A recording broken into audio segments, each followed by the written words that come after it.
আসসালামু আলাইকুম ওয়া রাহমাতুল্লাহি ওয়া বারাকাতুহু। রমজান আসেনি, এত তাড়াতাড়ি আপনারা দুর্বল হয়ে গেলেন কেন? আমাদের সামনে আরো অনেক পথ বাকি আছে। সমস্বরে সালামের উত্তর দিব সেই প্রত্যাশা নিয়ে আবারও সালাম দিচ্ছি। আসসালামু আলাইকুম ওয়া রাহমাতুল্লাহ। আমরা ফরজ নামাজের পর সুন্নতের জন্য জায়গাগুলো চেঞ্জ করে নিই।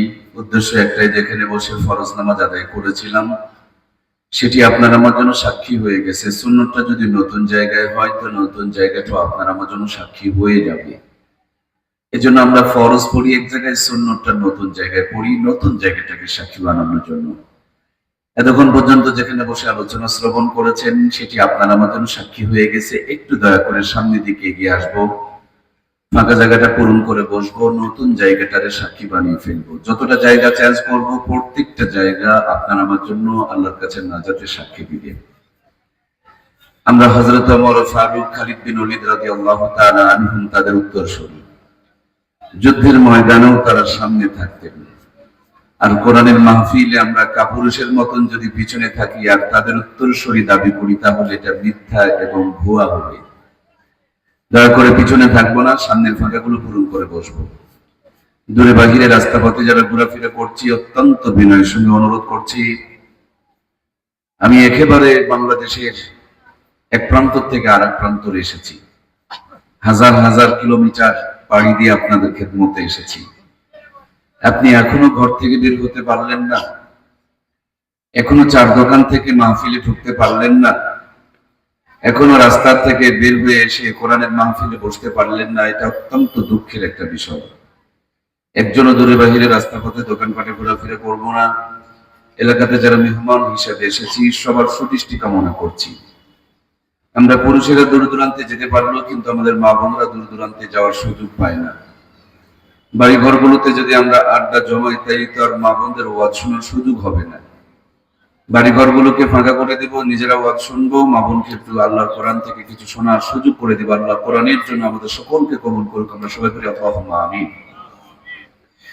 আলহামদুলিল্লাহ আলহামদুলিল্লাহ নাহমাদুহু ওয়া নাস্তাঈনুহু ওয়া নাস্তাগফিরুহু ওয়া নু'মিনু বিহি ওয়া নাতাওয়াক্কালু আলাইহি ওয়া নাউযু বিল্লাহি মিন শুরুরি আনফুসিনা মান ইয়াহদিল্লাহু ফালা মুদিল্লা লাহু ওয়া মান ইউদ্লিলহু ফালা হাদিয়া লাহু ওয়া নাশহাদু আন লা ইলাহা ইল্লাল্লাহু ওয়াহদাহু লা শারীকা লাহু ونشهد أن سيدنا وسندنا ونبينا وشفيعنا وحبيبنا وطبيبنا وطبيب قلوبنا ومولانا محمد. أما بعد فأعوذ بالله من الشيطان الرجيم. بسم الله الرحمن الرحيم. إن الصلاة تنهى عن الفحشاء والمنكر. وقال رسول الله صلى الله عليه وسلم: أول ما يحاسب به العبد يوم القيامة الصلاة، أو كما قال عليه الصلاة والسلام. وقال سبحانه وتعالى: قل إن كنتم تحبون الله فاتبعوني يحببكم الله ويغفر لكم ذنوبكم والله غفور رحيم. وقال رسول الله صلى الله عليه وسلم: من أحب سنتي فقد أحبني ومن أحبني كان معي في الجنة، أو كما قال عليه الصلاة والسلام. وقال سبحانه وتعالى: إن الله وملائكته يصلون على النبي يا أيها الذين آمنوا صلوا عليه وسلموا تسليما. সকলে মুহাব্বতের জবান খুলে দরুদ ইব্রাহিম পড়ি। اللهم صل على محمد وعلى آل محمد كما صليت على إبراهيم وعلى آل إبراهيم إنك حميد مجيد اللهم بارك على محمد وعلى آل محمد كما باركت على إبراهيم وعلى آل إبراهيم إنك حميد مجيد ربي زدني علما ربي زدني علما قال رب اشرح لي صدري ويسر لي أمري واحلل عقدة من لساني يفقهوا قولي وبك نستعين يا مستعان رب علما نافعا فهما كاملا وعملا صالحا كما تحب وترضى يا كريم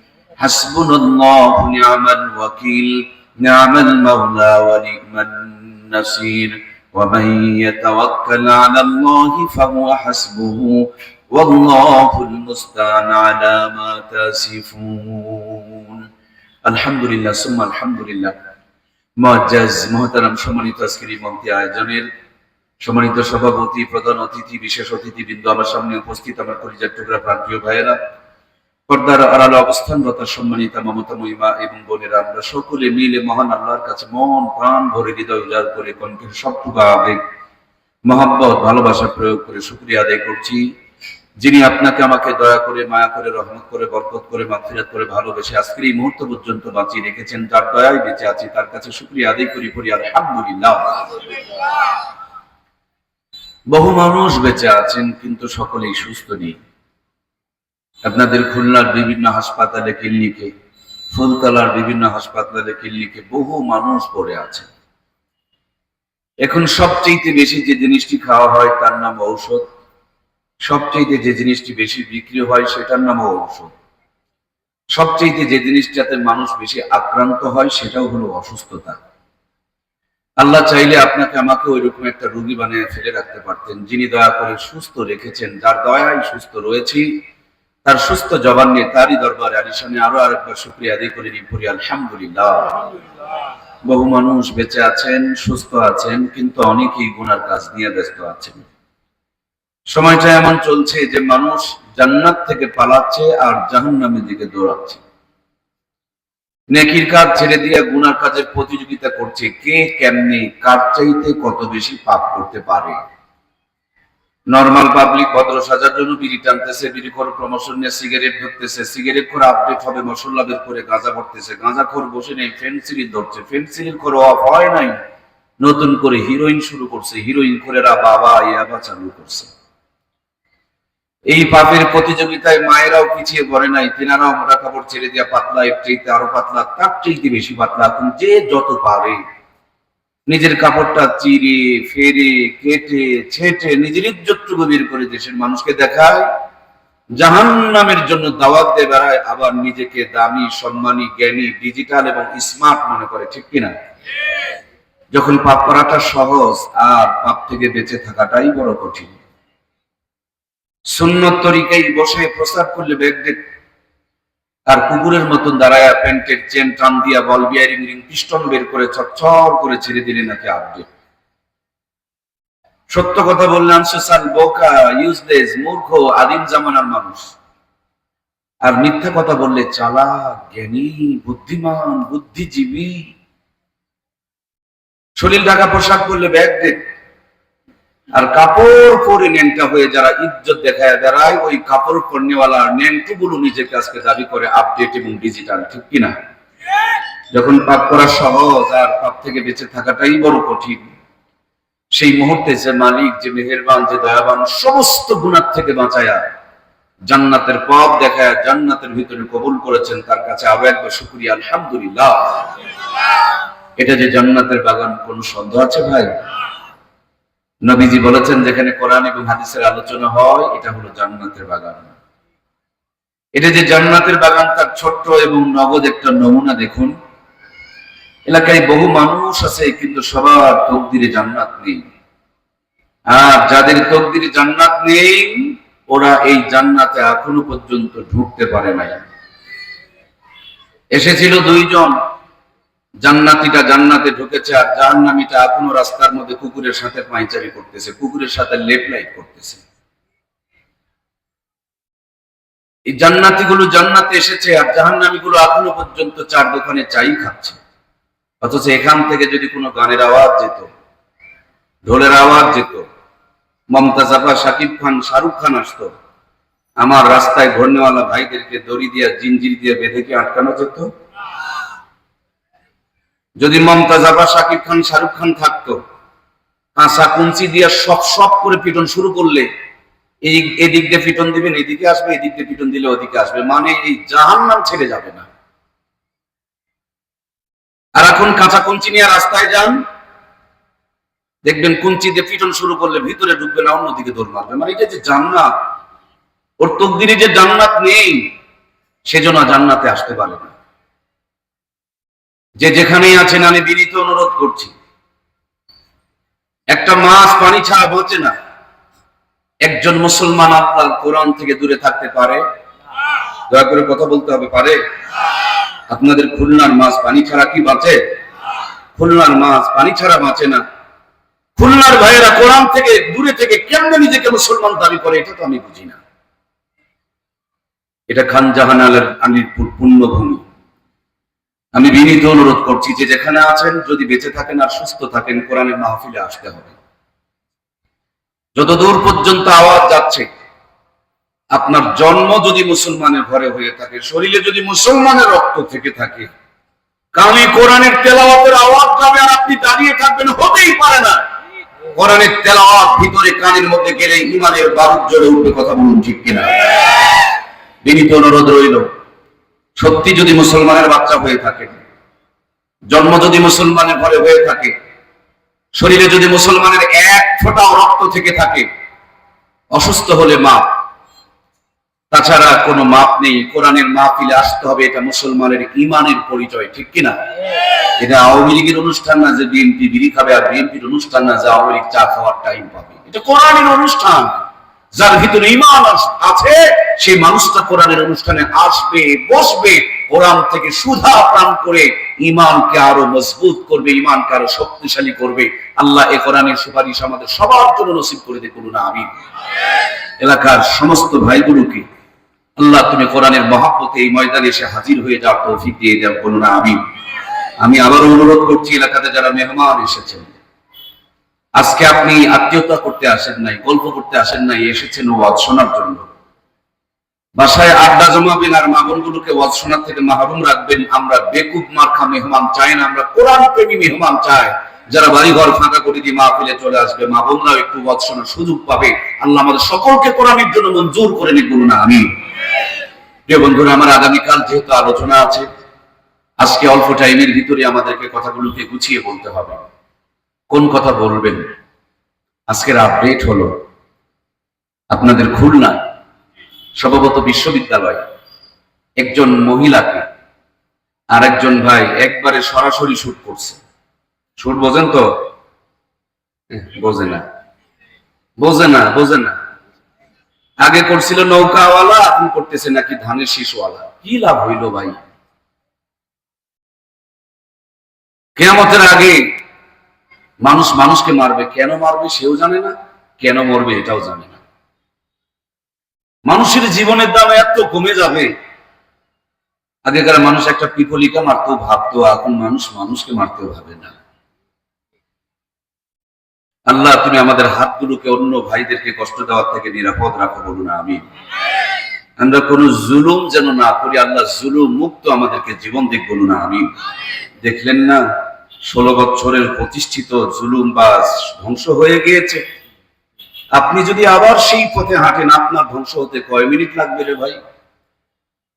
আপনি কি ভুলে গিয়েছেন? আপনার কি চোখে পড়ে না? আমেরিকা গোটা দুনিয়াকে জ্বালিয়েছিল, আজকে আল্লাহর আযাবে তারা জ্বলছে। কথা বলুন ঠিক কিনা? জুলুম করিয়ে না, জুলুম পতন টেনে নিয়ে আসে। আমরা নতুন করে স্বাধীন হয়েছি, কত স্বপ্ন কলিজার ভিতরে, 24-এর মহান স্বাধীনতা। আপনারা যত স্বপ্ন দেখছেন তার চেয়ে আমি দুশ্চিন্তায় বেশি আছি। আমার যে কি টেনশন হয়, আমার যে ভিতরে কি পরিমাণ আতঙ্ক হয়।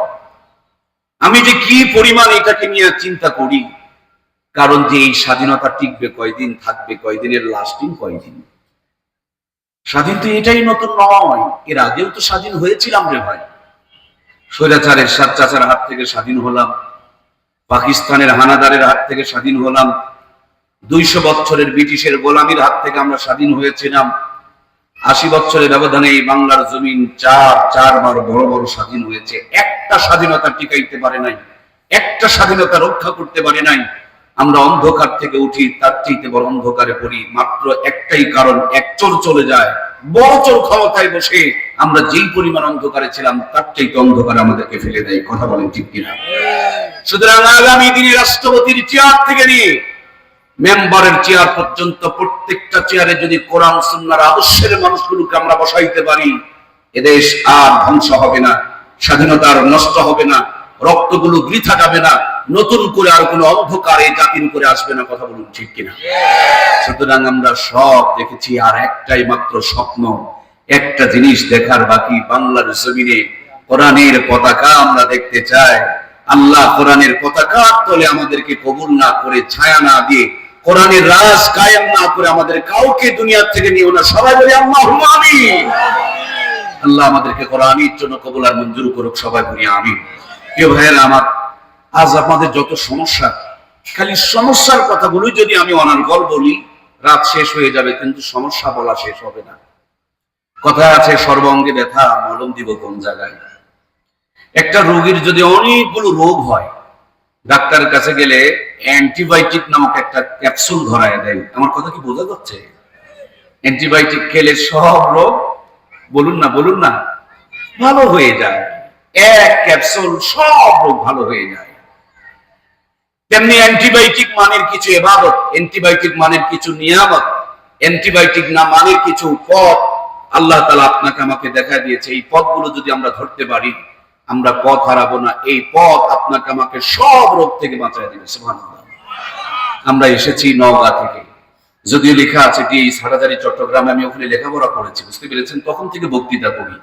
আর সে সময় আপনাদের এদিকে এসেছিলাম, আপনাদের কাছে ওই ঠিকানাটাই দেওয়া আছে, সেই জন্য ওইটা তুলে ধরা আছে। কিন্তু আমার গ্রামের বাড়ি হচ্ছে নওগাঁ, অনেক দূর এখান থেকে। নওগাঁ একটা জেলা আছে, নাম শোনেন নাই? তো ভাই নওগাঁ থেকে এসেছি। আবার আগামীকাল আল্লাহ বাঁচায় রাখলে নওগাঁতে গিয়ে জুমার নামাজ আমারে পড়াইতে হবে। আগামীকাল বক্তৃতা আছে বগুড়াতে। খালি আসলে হবে না, আমাদেরকে কি ফিরে যেতে হবে না? তাহলে আমাকে বলছেন যে আপনার বাড়ি কই, আমি বলবো যে আমার বাড়ি নওগাঁয়। গিয়ে দেখুন আসলে নওগাঁয় আমার বাড়ি নেই, আমার আব্বার একটা বসত বাড়ি আছে, ওই ওয়ারিশ সূত্রে আমি নিজেকে নওগাঁর নাগরিক দাবি করি। তো আমাদের বাবার বাবা আদি পিতা সাইয়েদনা হযরত আদম, তার একটা বাড়ি ছিল জান্নাতে, মনে আছে কি আপনাদের? নিজের হাতে আল্লাহ তৈরি করে জান্নাতে রেখে দিয়েছিলেন। সুবহানাল্লাহ বলেন। আমাদের সমস্ত রূহগুলোকে তার পিঠের মধ্যে রেখে দিয়েছিলেন। সমস্ত রূহগুলোকে সামনে নিয়ে আল্লাহ তারা জিজ্ঞেস করেছিলেন, আমি কি তোমাদের রব নই? আমরা বলেছিলাম ক্বালু বালা, নিশ্চয় আপনি আমাদের রব। তার মানে নাগরিক হিসাবে ওয়ারিশ সূত্রে শুরুর দিকে যদি তাকায় দেখি, আমরা কেউ খুলনার নাগরিক নই, বাঙালি নয়, নওগাঁর নাগরিক নয়, আমরা অরিজিনাল নাগরিক হলাম জান্নাতের। জান্নাতে আমাদের বাড়ি, জান্নাতে আমাদের আদি পিতা বসবাস করেছে, ওই জান্নাত থেকে দুনিয়াতে এসেছি, দুনিয়াদারি করে আবার জান্নাতে ফিরে যেতে হবে, ঠিক কিনা? আমি আসার সময় একটু মোবাইল চালাচ্ছিলাম, আমার সাথে আমার মিডিয়ার ভাইটা, সে আপনাদের ফুলতলা লিখে সার্চ দিয়ে বলতেছে, ভাইজান এখনো 16 কিলোমিটার বাকি আছে। প্রাণপ্রিয় ভাইয়েরা আমার, আমরা যদি কোনো গহীন এলাকায় চলে যাই, যে এলাকা রাস্তাপথগুলো মনে থাকে না, তখন আমরা সেখানে ঢুকে ওখান থেকে সার্চ দেই, নওগাঁ লেখে, নওগাঁ কত কিলোমিটার দূরে, কয় ঘন্টার সময় লাগবে, কখন রওনা করলে কখন পৌঁছা যাবে, গাড়িটা কত স্পিডে চলছে, ডান দিকের গ্রামের নাম কি, বাম দিকের গ্রামের নাম কি, কত কিলোমিটার এসেছি, কত কিলোমিটার বাকি, কয়টার টাইমে গিয়া পৌঁছবো। এই মোবাইলের লোকেশন আপনাকে আমাকে পথ দেখায় যেমন গন্তব্যে পৌঁছায় দিবে। জান্নাত থেকে এসে জান্নাতে ফিরে যেতে হবে। আমরা যেন রাস্তাটুকু হারিয়ে না ফেলে দেই, আমাদের পথ যেন ভুল না হয়ে যায়। এই জন্য আমাদের পথ দেখানোর জন্য কোরআনুল কারীম নামক লোকেশন খানা, জীবন বিধান খানা দান করেছেন তিনি কে? ছেলের জীবনে, মেয়ের জীবনে, ভাইয়ের জীবনে, বোনের জীবনে, নিজের জীবনে আল্লাহর কোরআনকে যদি সেট আপ করে নিতে পারেন, ডাক্তারি, মাস্টারি, ইঞ্জিনিয়ারি, এমপিগিরি, মন্ত্রীগিরি, রাষ্ট্রপতিগিরি করবেন, আল্লাহর কোরআন সিনায় থাকলে কোরআন আপনাকে পথ দেখায় সবকিছুর ভিতর দিয়ে জান্নাতে নিয়ে চলে যাবে। সুবহানাল্লাহ বলে।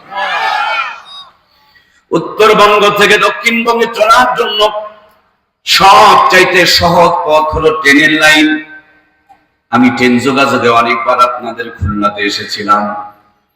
প্রিয় বন্ধুরা, আমার গতকালকে আমাদের মাহফিল ছিল পাবনা, অর্ধেক পথ এসেছিলাম, তার জন্য গাড়ি নিয়ে আজকে এসেছি, কিন্তু ম্যাক্সিমাম টাইম আমি খুলনাতে ট্রেন যোগাযোগ করে আসতাম। ট্রেনের লাইন কয়টা বলুন তো দেখি? কয়টা? দুইটা। এই দুইটা লাইন থাকার কারণে সাইকেলের রাস্তা ভুল হয়, মোটর সাইকেলের রাস্তা ভুল হয়, প্রাইভেট কারের রাস্তা ভুল হয়, কিন্তু ট্রেনের রাস্তা ভুল হয়ে আপনাদের এই গ্রামে কোনোদিন ট্রেন কি এসেছিল? ট্রেনের লাইন খুলনা পর্যন্ত সেট আপ দেওয়া। একবার যদি ট্রেনে চলতে পারেন, এই ট্রেনটা খুলনা থেকে যশোর দিয়া, ঈশ্বরদী দিয়া, বগুড়া দিয়া, নাটোর দিয়া, জয়পুরহাট দিয়ে আপনাকে চিলাহাটি পর্যন্ত নিয়ে যাবে, আবার চিলাহাটিতে চললে খুলনা পর্যন্ত পৌঁছায় দিবে। তেমনি জান্নাতে যাওয়ার লাইন হলো দুইটা, কোরআন আর সুন্নাহ।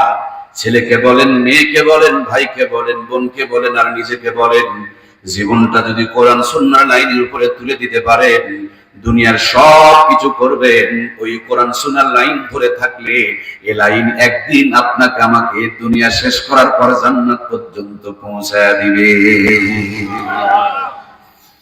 আমার প্রিয় ভাইরা, সামনে রমজানুল মুবারক চলে এসেছে। আল্লাহর হাবিব সাল্লাল্লাহু আলাইহি ওয়াসাল্লাম দোয়া করতেন, আল্লাহুম্মা বারিক লানা রজবা শাবান ওয়া বাল্লিগনা রমাদান। হে আল্লাহ, আপনি আমাকে রজব এবং শাবান মাসের বরকত দেন, আমার হায়াতকে রমজান পর্যন্ত লম্বা করে দেন। বোঝা গেল রজব এবং শাবান মাস হলো বরকতময় মাস, আর রমজানটা হলো অত্যন্ত মোবারক দামি মাস। এজন্য রজব মাসের বরকত, শাবান মাসের বরকত চেয়ে নবীজি রমজান পর্যন্ত হায়াত চেয়েছেন। আমরাও আল্লাহর কাছে প্রার্থনা জানাই, আল্লাহ আমাদেরকে রজব শাবান মাসের বরকত দিয়ে সবার হায়াতকে রমজান পর্যন্ত লম্বা করে দেখ, বলুন আমিন। রজব মাস, শাবান মাস, এই দুটি মাস হলো বরকতপূর্ণ মাস। রজব মাস সম্ভবত আজকেই শেষ হতে চলেছে। রজব মাসের শেষ রজনীতে রজব মাসের বরকত নিয়ে আমরা আলোচনা করব। মাঝে মাঝে আমাদের মা বোনরা যখন শবে মেরাজের চাঁদ ওঠে, বিশেষ করে শবে মেরাজের 27 তারিখে রাত আসে, তখন মায়েরা ফোন করে বলে, হুজুর শবে মেরাজের আমল কি? শবে মেরাজে কি নফল রোজা করতে হবে? কয় রাকাত নামাজ পড়তে হবে? কোন সূরা দিয়ে নামাজ পড়তে হবে? কখন নামাজ পড়তে হবে? নানান প্রশ্ন করে আমার মায়েরা। আমরা অনেকেই জানি, অনেকেই জানি না। শবে মেরাজের মূল আমলটা হলো 5 ওয়াক্ত নামাজ। সুবহানাল্লাহ বলবেন না? অরিজিনাল আমল, মূল আমল সূরা ফাতিহা দিয়ে নয়, তাহাজ্জুদ দিয়ে নয়, নফল রোজা দিয়ে নয়, শবে মেরাজের মূল আমলই হলো 5 ওয়াক্ত নামাজ।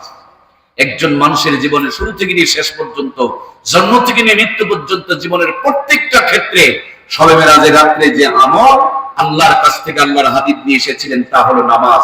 সব ইবাদত গুলোকে আল্লাহ তার বন্ধুর মাধ্যমে, আল্লাহ তাবারক তাআলা জিবরাইল আমিনের মাধ্যমে দান করেছেন, কিন্তু নামাজ অত্যন্ত মোবারক এবং গুরুত্বপূর্ণ, ফজিলতপূর্ণ। সেজন্য কোনো মাধ্যম দিয়ে নয়, আল্লাহ তার প্রিয় হাবিবকে আরশ আজিমে নিয়ে সব কিছু দেখায়া বিদায় লগ্নে উম্মতের মর্যাদাকে বাড়ানোর জন্য আল্লাহ 50 ওয়াক্ত নামাজ দিয়েছিলেন। উম্মতের দরদি উম্মত বেশি সওয়াব কামাই করবে, এটা নিয়ে রওনা করে দিয়েছিলেন। আল্লাহ তাআলা কমায়া 45 মাইনাস করে দিয়ে মাত্র 5 ওয়াক্ত রেখে দিয়ে বলে দিয়েছেন, বন্ধু তোমার উম্মত যদি 5 ওয়াক্ত নামাজ পড়ে, 5-এর সাথে 0 যোগ করে প্রতিদিন আমলনামার মধ্যে 50-এর সওয়াব দিয়ে দেওয়া হবে। সুবহানাল্লাহ। নবীজি যখন দুনিয়াতে আগমন করেন, আল্লাহর হাবিবের ফুবি আম্মা হযরতে সুফিয়া বর্ণনা করেন, প্রথম নজরে আমি আমার ভাতিজাকে যখন দেখেছি, আমি দেখেছি নামাজের সেজদার হালতে আল্লাহর হাবিব এই জগতে আগমন করেছে। তাহলে নবীজি কোন হালতে এসেছে ভাইয়ারা? আগমনটা হলো সেজদার হালতে। আম্মা জান আয়েশা সিদ্দিকা রাদিয়াল্লাহু তাআলা আনহা বলেন, আল্লাহর হাবিবের মরজে মধ্যে মুবতালা ঠোঁট দুটো নড়তেছে, কি যেন বলতেছে, আমার কান পর্যন্ত সাউন্ড আসতেছে না। আমি আমার কানখানা লম্বা করে নবীজির ঠোঁটের কাছে লাগা দিয়া তখনও পর্যন্ত শুনতে পাই নবীজির জবান থেকে যে আওয়াজটা বের হচ্ছে সেটি হলো আসসালাত আসসালাত আসসালাত ওয়া মা মালাকাত আইমানুকুম। উম্মত আমার, নামাজ নামাজ নামাজ। আমি এখন চলে যাব, তোমাদের জন্য নামাজটুকু রেখে গেলাম। এলেন সেজদার হালতে, আর গেলেন নামাজের কথা বলতে বলতে। সব নিয়ামতগুলো জিবরাইল আমিনের মাধ্যম দিয়ে দিলেন, কিন্তু নামাজকে তার বন্ধুকে কাছে নিয়ে বিদায় লগ্নে এটা বড় দামি, তার জন্য আল্লাহ তাআলা হাদিয়া স্বরূপ দান করে দিলেন। নবীর জীবনে মেরাজ হয়েছে একবার। আল্লাহর হাবিব আমাদের মেরাজের ফয়সালা করে নিয়ে এসেছেন প্রত্যেকদিন 5 বার। আস-সালাতু মিরাজুল মুমিনিন। সুবহানাল্লাহ। প্রিয় ভাইরা আমার, আল্লাহ রাব্বুল আলামিন এমন একজন নবীর উম্মত আপনাকে আমাকে বানালেন, যে নবীর উম্মত হওয়ার কারণে দুনিয়াতে এসেছি। সবার পরে কিন্তু জান্নাতে যাব আমরা সবার। বলুন না সবার। পরিচয় হলো মুহাম্মদুর রাসূলুল্লাহ সাল্লাল্লাহু আলাইহি ওয়াসাল্লামের উম্মত। দুনিয়াতে বাঁচবো সবচেয়ে কম। এই উম্মতে মুহাম্মদের চাইতে দুনিয়াতে কেউ কম বাঁচবে না। আমরা দুনিয়াতে বাঁচবো সবচাইতে কম, কিন্তু নেকি কামাই করব সবচাইতে। বলুন না জোরে বলেন। বাঁচবো কম, নেকি করব বেশি, আসবো পরে, জান্নাতে যাব সবার আগে। পরিচয় হলো আমরা মুহাম্মদুর রাসূলুল্লাহ সাল্লাল্লাহু আলাইহি ওয়াসাল্লামের উম্মত। নবীর জীবনে মেরাজ হয়েছে একটা রাত, সামান্য টাইম, কিন্তু এই মেরাজের সময়টা ছিল 27 বছর। সুবহানাল্লাহ। বর্তমানে যিনি প্রধান উপদেষ্টা ডক্টর মোহাম্মদ ইউনূস, তিনি যদি আপনাদের ফুলতলার উপর দিয়া যশোর যায়, যখন দেখবেন ফুলতলা অতিক্রম করবে তখন ট্রাফিক সিগন্যাল গুলো অফ হয়ে যাবে, সাধারণ মানুষের চলাফেরা বন্ধ করে দিবে, রিক্সা ভ্যানগুলোকে রাস্তা থেকে নামায়া দিবে। প্রধান উপদেষ্টা পার না হওয়া পর্যন্ত সাধারণ জনগণকে রাস্তায় চড়তে দেওয়া হবে না।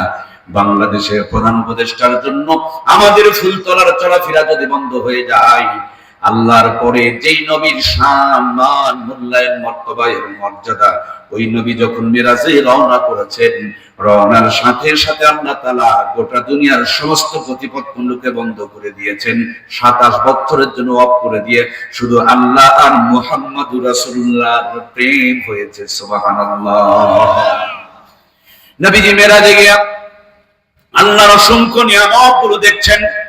গল্প হচ্ছে, আল্লাহ তাআলা ঘুরে ঘুরে কাবা কাউসাইনের দূরত্বে গল্প করছেন, সবগুলো ঘুরে ঘুরে দেখাইতেছেন, কিন্তু হৃদয়ে বড় কষ্ট। আল্লাহ গো, আমার উম্মত গুলো যদি একটু লম্বা হায়াত পেত, তারা অনেক সওয়াব কামাই করার সুযোগ পেয়ে যেত। আল্লাহ বলেন, বন্ধু, তোমার উম্মতরে আমি লম্বা হায়াত দেই নাই, কিন্তু তোমার উম্মতরে দামি বানায়া দিলাম। এই গ্রামের মানুষগুলো সবাই মিলে যদি আমরা 10 লাখ টাকা কামাই করি, আর এই গ্রামেরই যদি কোনো সন্তান রাষ্ট্রপতির দায়িত্ব পালন করে, আমরা সারাদিন কামাই করেছি 1000 মানুষের 10 লাখ, আর রাষ্ট্রপতি যদি সিগনেচার মেনে দেয়, এক সিগনেচারের মাঝে মাঝে 10 কোটি টাকা বরাদ্দ হয়ে যায়, ঠিক কিনা? মানুষ যখন দামি হয়ে যায়, সময়ের তখন দাম বেড়ে যায়। আমরা দামি নয়, দামি একজন নবীর উম্মত হিসাবে আমাদের উপরে সিগনেচার আছে। আমরা একটু নামাজ পড়বো, একটা রাত ইবাদত করব, কোরআন নাজিলের একটা রাত ইবাদত করব। দামি একজন নবীর উম্মত হওয়ার কারণে, দামি কিতাব আমাদের উপরে নাজিল হওয়ার কারণে এক রাত ইবাদত করলে 1000 মাসের চাইতে বেশি সওয়াব দিয়ে দিবেন। 83 বছর 4 মাস ইবাদত করলে যেই সওয়াব হয়, লাইলাতুল কদরি খায়রুম মিন আলফি শাহর, একটা রাতের ইবাদতের বিনিময় 83 বছর 4 মাসের চাইতে বেশি সওয়াব দিয়ে দিবেন কে? আমার প্রিয় ভাইরা, 5 ওয়াক্ত নামাজ আমার আল্লাহ তাআলা দিলেন, জানিয়ে দিলেন, বন্ধু আমার, তোমার মনের মধ্যে কোনো কষ্ট রেখো না। তোমার উম্মতকে আমি লম্বা হায়াত দেই নাই, কিন্তু তোমার উম্মতের বড় সম্মান বাড়িয়ে দিয়েছি, ইজ্জত বাড়িয়ে দিয়েছি, মর্তবা বাড়িয়ে দিয়েছি, মর্যাদা বাড়িয়ে দিয়েছি। এই সম্মান, ইজ্জত, মর্তবা আর মর্যাদা বাড়ানোর জন্য আমি 5 ওয়াক্ত নামাজ দান করেছি। যেই 5 ওয়াক্ত নামাজ দিয়েছি, তার প্রথম নামাজ হলো ফজরের নামাজ। আর ফজরের ফরজ নামাজ কয় রাকাত বলুন তো দেখি? প্রথম নামাজ ফজরের নামাজ। প্রথম মানুষ হলো হযরতে আদম, প্রথম নবী হলো হযরতে আদম, প্রথম পিতা আদি পিতা তিনি হলেন হযরতে আদম। প্রথম 2 রাকাত নামাজ প্রথম নবীর জিন্দেগি থেকে, প্রথম পিতার জিন্দেগি থেকে, প্রথম মানুষের জিন্দেগি থেকে আমার আল্লাহ দান করে দিয়েছেন। আল্লাহ বলেন, বন্ধু আমার, তোমার উম্মতরে আমি আদম নবীর জিন্দেগি বরাবর হায়াত দেই নাই, কিন্তু আদম আলাইহিস সালামের তওবা কবুল হওয়ার পর সিজদায় লুটিয়ে পড়েছিলেন, 2 রাকাত নামাজ আদায় করেছিলেন। আদম আলাইহিস সালামের উম্মতের জন্য 1 ওয়াক্ত নামাজ আমি আল্লাহ ফরজ করে দিয়েছিলাম। তোমার উম্মতরে আদম নবীর জিন্দেগি বরাবর হায়াত দেই নাই, মগর আদম নবীর জিন্দেগি থেকে ফজরের 2টা রাকাত নামাজকে স্মৃতি বানিয়ে দিলাম। উম্মত যদি কষ্ট করে ফজরের 2টা রাকাত নামাজ মসজিদে গিয়া জামাতের সঙ্গে সুন্দর করে আদায় করে, ফজরের 2 রাকাত নামাজের বিনিময় হযরতে আদম আলাইহিস সালামের জিন্দেগি বরাবর সওয়াব দিয়ে দিবেন কে? এই জন্য মুয়াজ্জিন বলেন, আসসালাতু খায়রুম মিনান নাওম, কত ভালো বলে 2 রাকাত নামাজ পড়লে আদম আলাইহিস সালামের জিন্দেগি বরাবর আল্লাহ তাআলা সওয়াব দিয়ে দিবেন। সুবহানাল্লাহ। নবীজি আমার মেরাজে গিয়া বিশাল বড় একটা মোরগ দেখলেন। জিবরাইল আমিনকে জিজ্ঞেস করলেন, ভাই জিবরাইল, এত সুন্দর মোরগ আল্লাহ তাআলা বানিয়ে রেখেছেন কেন? জিবরাইল আমিন বলেন, নবী গো, এটা তো মোরগ নয়, আল্লাহর এক কুদরতের ফেরেশতাকে আল্লাহ তাআলা মোরগের আকৃতি দিয়ে রাখছেন। প্রত্যেকদিন ফজরের টাইমে এই মোরগটার সাজিম থেকে যখন বলেন সুবহান কুদ্দুসুন রব্বুনা ওয়া রব্বুল মালাইকাতু ওয়া রূহ, তো এই মোরগের কণ্ঠে কণ্ঠ মিলায়া দুনিয়ার ঘরের মোরগগুলো, গাছের পাখিগুলো বলেন সুবহান কুদ্দুসুন রব্বুনা ওয়া রব্বুল মালাইকাতু ওয়া রূহ। কিন্তু দুর্ভাগ্য, আমাদের কানের মধ্যে ইয়ারফোন ঢুকায়া গান শুনে শুনে কানের পাওয়ার নষ্ট হয়ে গিয়েছে। মোরগে বলে রব্বুনা ওয়া রব্বুল মালাইকাতু ওয়া রূহ, যখন মুয়াজ্জিন আযান দেয় ছায়ের পাড়ার কুকুরের ঘুম ভেঙে যায়, কিন্তু আমাদের ঘুম ভাঙতে চায় না। কুকুর তো আর অ্যান্ড্রয়েড মোবাইল ফোন চালায় না, আর আমাদের মোবাইল না টিপলে ঘুম ধরতে চায়। কুকুর ঘুমায় সন্ধ্যা 7টায়, আমরা ঘুমাই রাত্রে 3টায়। কুকুরের ঘুম ভাঙার পর কুকুর মার্কা জবান নিয়ে উপরের দিকে মুখ করে উ উ বলে মালিকের শুকরিয়া আদায় করে। আমাদের জন্য উচিত ছিল ঘুমটা যখন ভাঙবে আল্লাহর বান্দার বান্দীগুলো চোখ দুটো ডলবে, জবান দিয়া বলবে আলহামদুলিল্লাহিল্লাযী আহইয়ানা বাদা মা আমাতানা ওয়া ইলাইহিন নুশুর। কিন্তু দুর্ভাগ্যের মুসলমান, আমাদের মুখ থেকে দোয়া বের হয় না, আমাদের মুখ থেকে আগরবাতির ভোঁ ভোঁ করে খালি ধোঁয়া বের হয়। নামাজ ঘুম ভাঙার পর মসজিদে যায় না, টয়লেটে যায়। গরু ছাগল পায়খানা করার সময় খায় না। আর আমার দেশের স্মার্ট আর ডিজিটাল ভাইদের বাথরুমে গিয়া না টানলে পায়খানা ক্রিয়া কথা কয় না রে, কয় না। খুলনার মানুষেরা মনে হয় খায় না। কি গো, কয় না কেন রে ভাই? এ আগরবাতি চেনেন না? চেনেন না? গরু ছাগল খায় না, আর আমাদের আগরবাতি না টানলে বুদ্ধি মাথার থেকে বের হতে চায়। মুসিবত যদি আসে আগরবাতির পর আগরবাতি ধরায়, ভো ভো করে টানে, আর উপর থেকে ধোঁয়া ছাড়ে, আর বুদ্ধি নাকি বের হয়। এ কি জ্বালা রে বাবা! গরু ছাগল পায়খানা করার সময় খায় না, আর আমার ভাইদের না খাইলে বাথরুমই ক্লিয়ার হয় না। এ কি বাথরুম ক্লিয়ার করার ট্যাবলেট নাকি আল্লাহই ভালো জানে। পায়খানায় বসে কষে মারে টান, উপরে ছাড়ে ফোয়ার, নিচে করে গু। আবার সার দোকানে গিয়া কয় নামাজ না পড়লে কি হলো, ঈমান ভালো আছে? নবী আমার বলেন, যার নামাজ নাই তার ঈমান নাই। আর এই বেকুবে বিড়ি টেনে টেনে কয় আমার ঈমান ভালো আছে। নামাজকে নিয়ে উপহাস করলে যেই পরিমাণ ঈমান আছে ওই ঈমানটাও নষ্ট হয়ে যাবে, ওই ঈমানটাও হারিয়ে যাবে। কথা বলুন ঠিক কিনা? বিনীত আহ্বান আপনাদের কাছে, ফজরের নামাজটা সুন্দর করে আদায় করে দেখেন, সারাদিন আপনার শরীরের মধ্যে একটা এনার্জি পাবেন। সারাদিন প্রত্যেকটা কাজে আল্লাহ রহমত এবং বরকত আপনার উপরে নাজিল হবে। সুবহানাল্লাহ বলেন। প্রিয় ভাইরা আমার, ফজরের 2 রাকাত নামাজ আদি পিতা আব্বাজান হযরত আদমের স্মৃতি। আর জোহরের নামাজ ফরজ কয় রাকাত বলুন তো দেখি? 4 রাকাত। এই 4 রাকাত নামাজ আমার আল্লাহ তাআলা দান করেছেন জাতির পিতা সাইয়্যিদিনা হযরত ইব্রাহিম আলাইহিস সালামের স্মৃতি। এতদিন তো জাতির পিতার নাম বললেই পিতা দাঁড়িয়ে যাইতো 2টা। একটা পিতা কেমনে যেন মাথার সামনে থেকে যেত। পিতার ছবি মাথার সামনে না থাকলে বেতন পাওয়া। আবার এখন দেখলাম যেমনি ক্ষমতা চেঞ্জ হয়ে গেল, পিতার মাথা তো সে আবার প্রসাদও শুরু করেছিল, ঠিক কিনা? সুতরাং জুলুম করে পিতা হওয়া যায় না। পিতা হতে হলে পিতৃত্বের মতন দায়িত্ব পালন করতে হবে। আমরা জন্ম নিয়েছি ভালো মানুষের ঘরে, কিন্তু আমাদের কর্ম ভালো নয়। আর আমাদের জাতির পিতা জন্ম নিয়েছিলেন ওই জামানার একজন মূর্তি পূজকের ঘরে। কর্মটা এত সুন্দর ভালো ছিল, কিয়ামত পর্যন্ত সমস্ত মুসলমানের জাতির পিতার নাম হযরত ইব্রাহিম আলাইহিস সালাম ঘোষণা করে দিয়েছেন। আমার আল্লাহর ঘোষণা, মিল্লাতা আবিকুম ইব্রাহিম হুয়া সাম্মাকুমুল মুসলিমিন। আল্লাহু আকবার। মুসলমানের জাতির পিতা সাইয়েদনা হযরত ইব্রাহিমকে কাঁধের মধ্যে নিয়ে মন্দিরে গিয়া ছোট্ট একটা আতরের উপরে বসতে দিয়েছেন। বাবা খের পেঁচায়া পেঁচায়া কাদা লাগায়া কাপড় চোপড় পরায়া দুধ কলা দিয়া নম নমর পূজা শুরু করে দিয়েছেন। ছোট্ট ইব্রাহিম তাকায়া দেখে আব্বা একটা খেরের বন্দা বানাইলো, তারপরে সামনে কিছু দুধ কলা দিয়া নম নমর পূজা শুরু করে দিল। বাবার গলাটা জড়িয়ে ধরে বলে, আব্বা জান, এই যে খেরের বন্দাটার সামনে তুমি নম নম করতেছো, এই খেরের বন্দাটা কে হয়, কি হয়?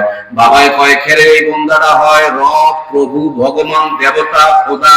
হযরত ইব্রাহিম বলেন, আব্বা খোদা মানে কি? বলে, খোদা মানে সৃষ্টিকর্তা। সৃষ্টিকর্তা মানে স্রষ্টা, যিনি আপনাকে আমাকে সৃষ্টি করেছেন।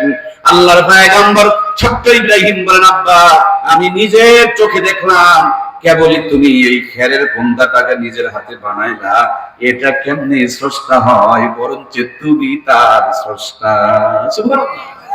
বাবার মুখে কোনো কথা নাই, জোরে একটা মেরেছে ঝাড়ি।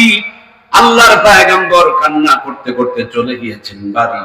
মা কান্নার সাউন্ড শুনে ঘর থেকে বের হয়ে এসে হযরত ইব্রাহিমকে কোলে তুলে নিয়ে চোখের পানিগুলো মুছে দিয়া বলে, ইব্রাহিম কান্না করো কেন রে বাবা?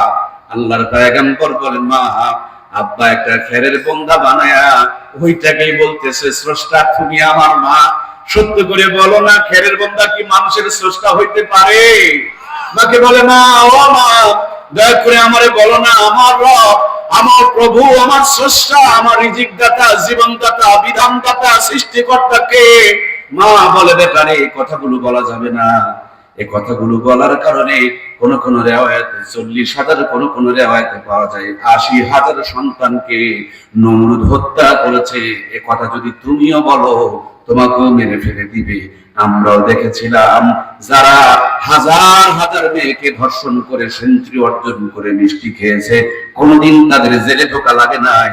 আর কোরআনের তাফসীর যারা করেছে, হক কথা যারা বলেছে, ধর্ষণের মামলা তাদের ভাই ছাপায়া দিয়ে জুলুম করে তাদেরকে শহীদ করা হয়েছে, ঠিক কিনা? মা বলে হক কথাগুলো বলা যাবে না। হক কথাগুলো সে জামানাতেও বন্ধ ছিল, এই জামানাতেও বন্ধ। কয়েকদিন আগে দেখলাম আমাদের আর এক লিডার ভাই বলতেছে যে আওয়ামী লীগ আমাকে কোরআনের মাহফিল করতে দিচ্ছিল, আমরা ক্ষমতায় আসলে কোরআনের মাহফিলের অনুমতি দিব না। নাউজুবিল্লাহ বলবেন না? আরে তোমরা ক্ষমতায় গেলে যে মাহফিল করতে দেবে না, এটা জাতি বোঝে। কিন্তু এত বড় বেকুব হইলা কেমনে রে ভাই? ক্ষমতায় যাও তারপরে না বলো। ক্ষমতায় যাওয়ার আগেই বলছে, তার মানে নিজের চরিত্র নিজেই প্রকাশ করে দিচ্ছে। আল্লাহ তাআলা কোরআনের পক্ষের মানুষ হিসেবে আমাদেরকে কবুল করুন, বলুন আমিন। সম্মানিত প্রাণপ্রিয় ভাইয়েরা, মা ছেলের গল্প চলছে। মা বলে, বাবা গো এগুলো বলা যাবে না।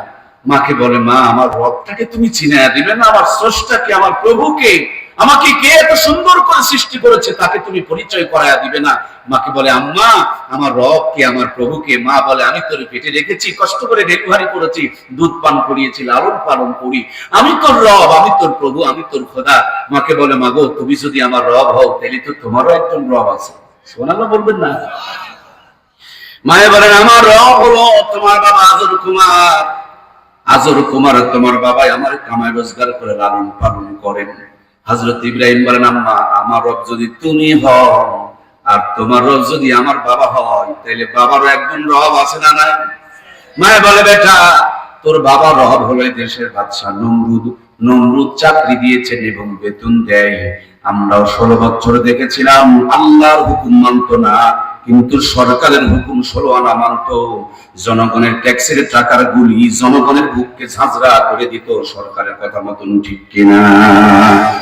জালেমের হুকুম শোনা এটা একটা জুলুম। সরকার সরকারি, সরকার আমার রব নয়। সরকারের কথা শুনতে গিয়ে রবের সাথে যদি বেঈমানি হয়, সরকারকে লাথি মেরে ছুড়ে দিয়ে রবকে ধরে রাখতে হবে, কারণ আমি সব হারাতে পারি, মুসলিম হিসাবে ঈমান হারা হতে পারি না, ঠিক কিনা? আজ আমরা দেখেছি কি, এ জাতি ট্যাক্সের টাকা দিয়ে বুলেট কিনে দিতাম, জুতা কিনে দিতাম, আর বুলেট পরে জ্যাকেট পরে পুলিশের পোশাক পরে আমাদের কলিজাগুলোকে ঝাঁঝরা করে দিয়েছিল, ঠিক কিনা? মা বলেন আমি হলাম তোর রব, তোমার রব হলো আমার রব, আমি হলাম তোমার রব, আর আমার রব হলো তোমার বাবা, আর তোমার বাবার রব হলো দেশের বাদশা, তিনি তোমার বাবাকে চাকরি দিয়েছেন এবং বেতন দেয়। হযরত ইব্রাহিম বলেন, আম্মা জান, আমার রব তুমি, তোমার রব আব্বা, আব্বার রব যদি দেশের বাদশা নমরুদ হয়, তাহলে নমরুদের একজন প্রভু আছে না নাই? নিঝুম রাতে দূর আকাশের দিকে তাকিয়ে ছোট্ট ছেলে মাকে বলে, স্রষ্টা আমাকে। ওই ছোট্ট ছেলেটাই ছিল আমাদের জাতির পিতা সাইয়েদনা হযরত ইব্রাহিম। জোরে বলুন মারহাবা। আল্লাহর পয়গম্বরের সঙ্গে মায়ের কথা চলছে, বাবা বেড়ার পাশে দাঁড়ায়া দাঁড়ায়া সব কথাগুলো শুনে ফেলে দিয়েছে। বাড়িতে না এসে সন্তানকে সতর্ক না করে সোজা নমরুদের বাড়িতে চলে গিয়েছে। ওখানে গিয়া ষড়যন্ত্র শুরু করে দিয়েছে, নমরুদের ঘরের দরজায় ঠকঠকানি শুরু করে দিয়েছে। নমরুদ কয়, কে? আজর বলেন, আমি আজর। নমরুদ বলেন, লিমা জিতা হাহুনা ফিসবা ইয়া আজর, এত সকালে চিল্লা চিল্লি করস কেন রে আজর? আজর বলেন, ও বস, তুমি তো নাক ডেকে ডেকে ঘুমাও, তোমার দুশমন আমার ঘরে, তোমার দুশমন। এই বাংলার জমিনে আমরাও দেখেছিলাম, ইমামের পিছনে নামাজ পড়ে আবার সুযোগ পেলে হুজুরের বিরুদ্ধে মামলাও। কি গো, কথা বললেন না কেন?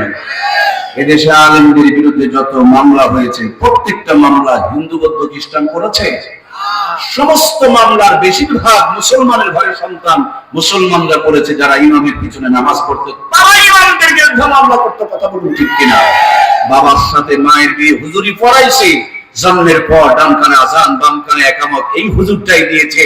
এক্ষুনি যদি আমি মরে যাই, হুজুর ছাড়া আমাকে গোসল দেওয়ার কোনো উপায়? জন্মের পরে কানে আযান কি দেয়নি, তুমি মৌলবাদী ছাড়া হওনি, আবার মরণের পরে জানাজা পড়াবে, পড়াবে কি পড়াবে না? আবার মরণের পরে জানাজা পড়াবে, তখন কোথায় পালিয়ে যাবি?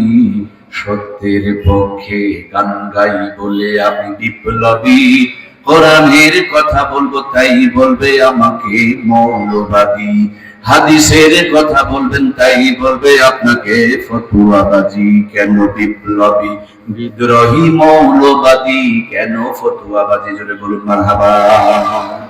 আমার সম্মানিত প্রিয় ভাইরা, বাবা গিয়া সমস্ত কথাগুলো নমরুদের কাছে যখন জানিয়ে দিলেন, আল্লাহর পয়গম্বরকে ধরে নিয়ে চলে গেলেন। বিশাল বড় একটা অগ্নিকুণ্ড সাজানো হলো, এক মাথার মধ্যে আল্লাহর পয়গম্বরকে বাঁধা হলো, আর এক মাথার মধ্যে রশি লাগায়া দিয়া ৭০,০০০ ব্যাবিলনের দেশের যুবকেরা ধরে টানতে শুরু করে দিল। ৭০,০০০ যুবক টানতে টানতে পেরেশান হয়ে গিয়েছে। আল্লাহর পয়গম্বরের একটা পশম পর্যন্ত নড়াইতে পারে নাই। জোরে বলুন সুবহানাল্লাহ। গত কিছুদিন আগে এক ভণ্ড, এক নাস্তিক, এক মুর্তা আল্লাহর কোরআনকে ওপেনলি রাস্তার মধ্যে পুড়িয়েছিল। আজকের খুশির খবর হলো সোজা তারে শুট করা হয়েছে। আলহামদুলিল্লাহ বলেন। আল্লাহর দুশমনদের এভাবেই পতন শুরু হয়েছে। আল্লাহ কিয়ামত পর্যন্ত এদের পতন করাবেই। ইসলামকে যারা নিভিয়ে দিতে চেয়েছিল তাদেরই বংশ নিভিয়ে গিয়েছে, ইসলামকেও নিভাইতে পারে নাই, ভবিষ্যতেও পারবে না, ঠিক কিনা?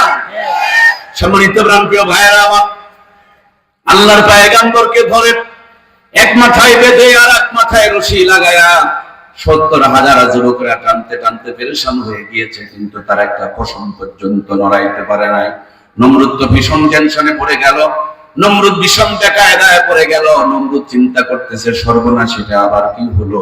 আল্লাহর প্রিয় পয়গম্বর হযরত ইব্রাহিম আলাইহিস সালামকে আগুনে ফেলার জন্য তিনি টেনশন যখন করছিলেন, এই মুহূর্তে মিস্টার ইবলিস, মিস্টার আযাদিল শয়তান, তিনি সামনে হাজির হইয়া নমরুদকে বুদ্ধি দেয়, কোনো টেনশন করিও না, হযরত ইব্রাহিমকে যদি আগুনে ফেলতে চাও, ন্যাংটা বানায়া দাও, কাপড় চোপড় গুলো খুলে নাও, যেখানে ন্যাংটামি থাকে সেখানে আল্লাহ রহমত আর বরকত বিরাজ করে। আমার প্রিয় ভাইরা খুব খেয়াল করে দেখেন, এই বাংলার জমিনে যেদিন আমরা ডিজিটাল ছিলাম না, যেদিন আমরা স্মার্ট ছিলাম না, যেদিন আমাদের হাতে হাতে অ্যান্ড্রয়েড মোবাইল ফোন ছিল না, কিন্তু কোরআনের তেলাওয়াত ঘরগুলোতে ছিল। মা বোনদের শরীরটা পর্দাওয়ালা ছিল, ঘরের মধ্যে 5 ওয়াক্ত নামাজ ছিল, প্রত্যেকটা জায়গাতে যেন একটা রহমত আর বরকত ছিল। ভাঙা ঘরে মাসকালার ডালের তেলানি হয়েছে, একবারই তেলানির গন্ধ গোটা গ্রামকে মোহিত করে ফেলে দিয়েছে। একদিন আতপ চালের বিরিয়ানি খেলে 2 দিন পর্যন্ত হাত থেকে সুগন্ধ বের হয়েছে। আপনার আমার নানু আর দাদুরা 5 টাকা 6 টাকা শেয়ার ইলিশের মাছ ফুলতলা বাজার থেকে কিনে নিয়ে বাড়িতে এসেছেন। পুকুরের গোলা পানি দিয়ে মূর্খ নানি আর দাদিরা অর্ধ কষা ইলিশের মাছকে ধৌত করে কোনো মতন খেরে চুলায় রান্না শুরু করেছেন। লবণ থাকলে তেল নাই, তেল থাকলে আবার ঝাল দেওয়ার কথা মনে নাই। গুন গুন গুন গুন করে আগুন জ্বলেছে আর দরুদ শরীফের তেলাওয়াত হয়েছে।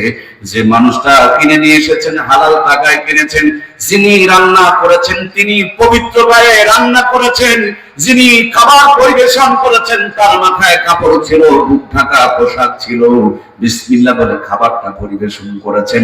একদিন যদি ইলিশ মাছ আর পান্তা ভাত খাওয়া গিয়েছে, কম করে হলো 2 দিন পর্যন্ত হাত থেকে সুঘ্রাণ ছড়িয়েছে। কথা বলুন ঠিক কিনা?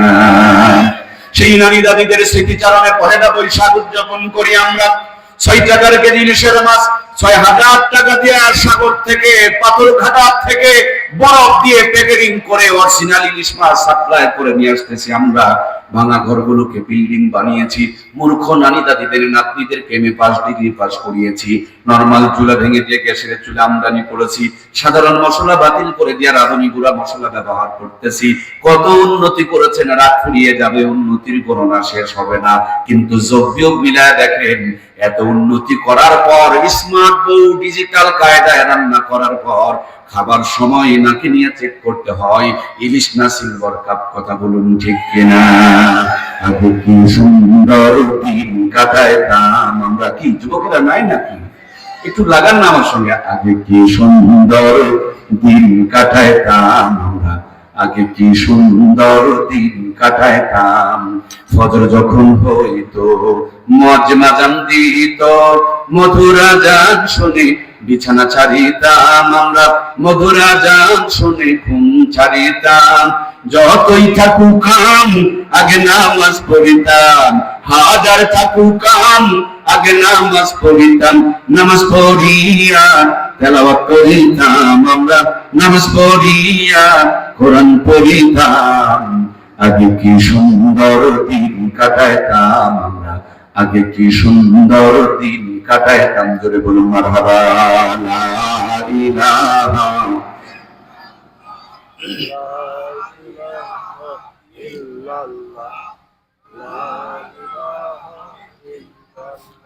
লা ইলাহা ইল্লাল্লাহ মুহাম্মাদুর রাসূলুল্লাহ সাল্লাল্লাহু আলাইহি ওয়াসাল্লাম। কষ্ট হচ্ছে প্রিয় ভাইরা? আসুন তো একবার যোগ বিয়োগ মিলায় দেখি, কি উন্নতি করলাম আর কতটুকু ক্ষতি হলো। মূর্খ নানু আর দাদুরা 50 বছর আগে মোট তারা মোটামুটি বাঁচত প্রায় গড়ে 150 বছর। কথা বলতে হবে, আজ থেকে মাত্র 50 বছর আগে আমাদের নানু আর দাদুদের গড় আয়ু ছিল মোটামুটি বলা যেতে পারে 150 বছর। আমরা এই 50 বছরে স্মার্ট ডিজিটাল আর আপডেট হইয়া, ওরা 150 বছর বাঁচতো, আমরা তো 300 বছর বাঁচি। কিও খুলনার বাইরে হিসাব বোঝেন না নাকি? দাদুরা 150 বছর বাঁচতেন, আমরা এখন 300 বছর বাঁচি। অমর আল্লাহ রে, এই উন্নতি না করলেন রে ভাই, এস মুশকিলা। কোনটা উন্নতি? এই একটু রাস্তা হয়েছে সেটা উন্নতি, কয়েকটা আলো জ্বলতেছে ওইটার উন্নতি, হাতে একটু মোবাইল ঘষাঘষি করছে এই উন্নতি? আমি লাগবে না আমার এই উন্নতি। আমার মূর্খ নানু দাদু যদি 150 বছর বাঁচে, আমাকে উন্নতি করে 300 বছর বাঁচায়া দেখাও। আমি আমার হায়াতের উন্নতি চাই। আমার মূর্খ নানু আর দাদু অসুস্থ হয়েছে, গাছের থেকে নিমের পাতা পেরে 3 গ্লাস রস বসাইছে, টন টনা 150 বছর বেঁচে থেকেছে, পায়ে হেঁটে খুলনা গিয়েছে। আমি অ্যান্টিবায়োটিক চাই, খাই, হেলিকপ্টারে ঘুরে বেড়াই, কেন 50 বছরে বেকার চেকা পূজা হয়ে যায়? আমার উন্নতির দরকার নাই, আমাকে সোজা হয়ে 150 বছর মাথার একটা বুদ্ধি দাও, আমি সেই উন্নতি চাই। আমার মূর্খ নানি দাদির বিয়ে হয়েছে, হাফ প্যান্ট পরা নানি দাদিকে নানুয়ার দাদুরা বিয়ে করেছে, তখনকার জামানার নগদ 500 টাকা পণ দিয়ে বিয়ে করেছে। যে জামানার 500 টাকা দিয়ে আপনাদের ফুলতলা শহরের 5 বিঘা জমি কিনে পাওয়া গেছে। 5 বিঘা জমির মূল্য দিয়ে যে নানি দাদির বিয়ে করা হলো, সেই নানি দাদির পেটে 12টা 18টা 15টা 17টা সন্তান জন্মগ্রহণ করলো। একটা নানি দাদিকেও কসাইখানা নিয়ে পেট চিরে বাচ্চা বের করা দরকার পড়লো। সব কটা সন্তানকে নরমাল ডেলিভারি করেছে, বুকের দুধ খায় লালন পালন করেছে। আহারে ডিজিটাল জামানা, সব চেয়ার গুলো মায়েদের দখলে চলে গিয়েছিল। আমাদের কপালে দামি কোনো চেয়ার ছিল না। প্রধানমন্ত্রী ওনারা, বিরোধী দলের তিনারা, একটাই বুড়া চাচা ছিল উত্তরবঙ্গের কৃতি সন্তান। যেমনি চাচাই মরছে, চাচি গিয়া নাঙ্গলের মুঠা কাম ধরছে। দামি দামি 3খান চেয়ারি খালাম্মা ফুটি আম্মার চাচি আম্মারা দখল করে নিয়েছিল। নিজেদের নিরাপত্তার কথা চিন্তা ভাবনা করে ইফতিজিং যৌতুক নারী নির্যাতন আইন পাস করেছে। কোরআন সুন্নাহ না থাকার কারণে আইনের উপরে নোক্তা করে আইন খালি গাইন হয়ে গিয়েছে। ওরা চিন্তা করেছে 18 বছর আগে বিয়ে দেওয়া যাবে না, আবার বিয়ের পর কোনো বাচ্চাও নেওয়া হবে না। গ্রামে গ্রামে ফিরি কি সাপ্লাই দেয় আমি বলতে শরম পাই, আপনাদের বুঝে নিতে হবে আমার প্রিয় ভাইয়েরা। 25-30 বছরে বাচ্চা নিতে চায়, আগের থেকে খুলনার একটা বড় গাইনি ডাক্তারের সাথে যোগাযোগ রেখে দেয়। যেমনি পেটে বাচ্চা আসে তেমনি ইসিজি এক্সরে আল্ট্রাসাউন্ড শুরু হয়ে গেল। কায়দাই না বেকায়দায় শুকনাতে আছে না নরমালে আছে, ভিটামিন আছে না নাই, ক্যালসিয়াম আছে না নাই, মিনারেল আছে না নাই, আয়রন আছে না নাই, জিঙ্ক আছে না নাই, হাজার পদ্ধতি চালায়, কিন্তু পেটের ভুঁড়িটা ঢেকে রাখতে চায় না। বুকের মধ্যে কাপড় খুঁজে পাওয়া যায় না, মাথার মধ্যে তাদের ওড়না থাকতে চায় না। এর জন্য 70 থেকে 80% মা বোনকে এখন কসাইখানা নিয়ে পেট চিরে চিরে বাচ্চা বের করতে হয়। কথা বলুন ঠিক কিনা? ওদের সন্তান বুকের দুধকে শেষ করতে পারত না। আর বর্তমানের মা বোনের বুকে ওড়না থাকে না, তার জন্য সন্তানগুলো বুকের দুধ পায়। ওরা রেখেছিল ঢাকা, আল্লাহর রাস্ত রহমত, এরা রেখেছে ফাঁকা। শুরু হয়ে গিয়েছে আল্লাহর গজব। কোটার দুধ খাওয়ায়, কোটার দুধ তো জানোয়ারের দুধ। জানোয়ারের দুধ খেয়ে কি আর মায়ের প্রতি মহব্বত হয়? মা যখন বুড়া হয়ে যায় তখন ঠেঙে দড়ি লাগায় বৃদ্ধাশ্রমে ফেলে আসতে চায়। কথা বলুন ঠিক কিনা? আমার মমতাময়ী মায়েরা, বিনয়ের সঙ্গে একটাই কথা আপনাদের আমি তুলে ধরতে চাই, প্রিয় মা। আজ থেকে 50 বছর আগে এই বাংলার জমিনে গ্রামীণ ব্যাংক ঠেঙ্গা মারা স্ত্রী এত ব্যবসা ছিল না। এদেশটাতে রহমত ছিল, বরকত ছিল, শান্তি ছিল। নানি আর দাদি গুলো বুড়া হয়ে মরে গিয়েছে, মাথায় কাঁচা চুল নিয়ে কবরে গিয়েছে। এই কথা বললেন না কেন? নানি আর দাদি 150 বছরে মরেছে, কাঁচা চুল নিয়ে কবরে গিয়েছে। এখন 25-30 বছরে মাথার চুল থেকে যায়। স্বামীর চিন্তা নাই, ভাতের চিন্তা নাই, কাপড়ের চিন্তা নাই। সপ্তাহে কিস্তির দিন আসলে তাদের মাথা খারাপ হয়ে যায়। কথা বলুন ঠিক কিনা? এই কিস্তি মাথার চুল পাকায় দিয়েছে। সম্মানিত প্রিয় ভাইয়েরা, আমার মমতাময়ী দরদের মায়েরা, যে কথাটা আপনাদের খেদমতে তুলে ধরতে চাচ্ছিলাম, আল্লাহ তাআলা আদম আর হাওয়াকে যখন দুনিয়াতে পাঠালেন, দুনিয়াতে আসার পর আবার আব্বা হযরত আদম বড় বড় গাছের 3টা টুকরা পাতা দিয়ে ইজ্জতকে ঢেকে রেখেছিলেন। এজন্য মৃত্যুর পর ছেলে মানুষের জন্য, পুরুষ মানুষের জন্য কাফনের কাপড় কয় পিস? খুলনার ভাইরা বলুন তো দেখি কয় পিস? বড় আব্বা হযরত আদমের স্মৃতি পুরুষের জন্য কাফনের কাপড় 3 পিস, কিন্তু বড় আম্মা হাওয়ার স্মৃতি মেয়েদের জন্য, মায়েদের জন্য কাফনের কাপড় কয় পিস? 5 পিস ছেড়ে দিয়া 3 পিস ধরেছিল। 3 পিস বাতিল করে 2 পিস আমদানি করেছিল। এখন 2 পিসটাও বাতিল করে দিয়েছে। মাত্র এখন কয় পিস চলতেছে? কমতে কমতে 1 পিসে চলে এসেছে। এটা যদি বাদ দিয়া দেয় দেশে থাকার আর উপায়। সামনে তাকালে পায়জামা ফাটা, ঘাড় ঘুরাবেন মাথায় কাটা, পিছনে তাকাবেন সিনেমার পোস্টার লাগা। যদিও সোনার বাংলা, স্বাধীন বাংলা, স্মার্ট বাংলা, ডিজিটাল বাংলা, যেভাবে কাটা ফাটার অত্যাচার বেড়ে গিয়েছে, সুবহানাল্লাহ বলা যায় না, আলহামদুলিল্লাহ বলার সুযোগ হয় না। শুধু আস্তাগফিরুল্লাহ, নাউজুবিল্লাহ আর তওবা দিয়া দেশটা ভরে যাইতেছে। কথা বলুন ঠিক কিনা? ও আল্লাহ, আল্লাহ রে, কোন দুনিয়ায় পাঠাইলা আমারে? এই জামানার মানুষগুলোর মানুষ নাহি বলে, গরু ঘোড়া হার মানায়া হাইনার মতো চলে। ও আল্লাহ, আল্লাহ রে, কোন দুনিয়ায় পাঠাইলা আমারে, হাইরে সাধের দুনিয়ায় মানুষ পাওয়া বড় দায়, মানুষ দেখতে চলে এবার জাদু ঘরে যায় সবাই, মানুষ দেখতে চলে এবার কই কই জাদুঘরে গিয়ে দেখবেন কেউ ভাইয়ের আমার আদিম জামানার মানুষ তারা বানিয়ে রেখেছে, শাড়ি, থ্রি পিস, পাঞ্জাবি, পায়জামা, লুঙ্গি ছিল না, কিন্তু মানুষের ইজ্জতের দাম ছিল, সতীত্বের মর্যাদা ছিল, নিজের ইজ্জতকে তারা ঢেকে রাখতো বড় বড় গাছের লতার পাতা দিয়া। আর এই জামানায় কাপড় সুপড় ছিঁড়ে ফেরে ইজ্জত বের করে দেখানোর প্রতিযোগিতা চালু হয়ে গিয়েছে। ইজ্জত বের করে দেখাতে পারলে যদি ডিজিটাল আর স্মার্ট হওয়া যায়, তোমরা কেবল ইজ্জত দেখাও, কুকুর আসল জায়গা দেখায়, তোমাদের চাইতে কুকুর বড় স্মার্ট, কথা বলুন ঠিক কিনা? ইজ্জত দেখানো কেমনি স্মার্টনেস হয়, ভাবতেই বড় লজ্জা লাগে।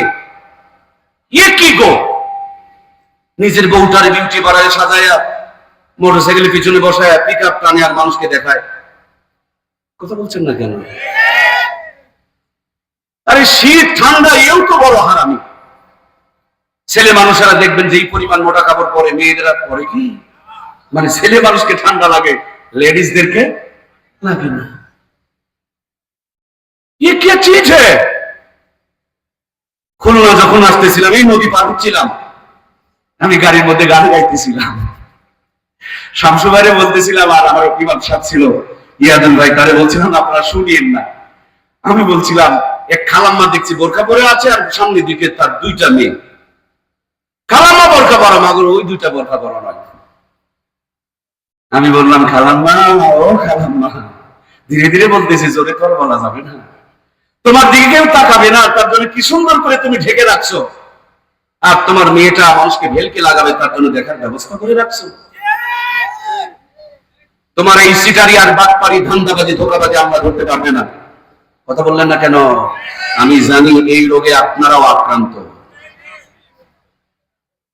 নিজের কাপড় দিয়া ফুল হাতা, আর বিবির কাপড় বানায় তখন হাফ হাতা। নিজের কাপড় দিয়া পেট ঢাকা, বইয়ের কাপড় বানালে পেটের অর্ধেকটা ফাটা। নিজের কাপড় বানালে কলার পর্যন্ত ঢাকা, বেগমের কাপড় বানায় তখন বুকের অর্ধেকটা ফাঁকা। ওরে বোকা, নিজের নারী ভুড়িকে রেখেছো ঢাকা, কি আছে পেটের ভিতরে? তেল আর চর্বি, নারী আর ভুড়ি, প্রসাব আর পায়খানা। পৃথিবীর শ্রেষ্ঠ নিয়ামত, আল্লাহর জান্নাতের সম্পদ, আমাদের মা বোনদের ফ্যাক্টরি আর কারখানা পেট হয়ে দুনিয়াতে আগমন করবে। এটা যদি থাকে ফাঁকা, সেই পেটে শাহজালাল, শাহপরান, শাহ আব্দুল আসবে না, চিটার বাটপার, লুচ্চা গুন্ডা দিয়ে ভরে যাবে। কথা বলেন ঠিক কিনা?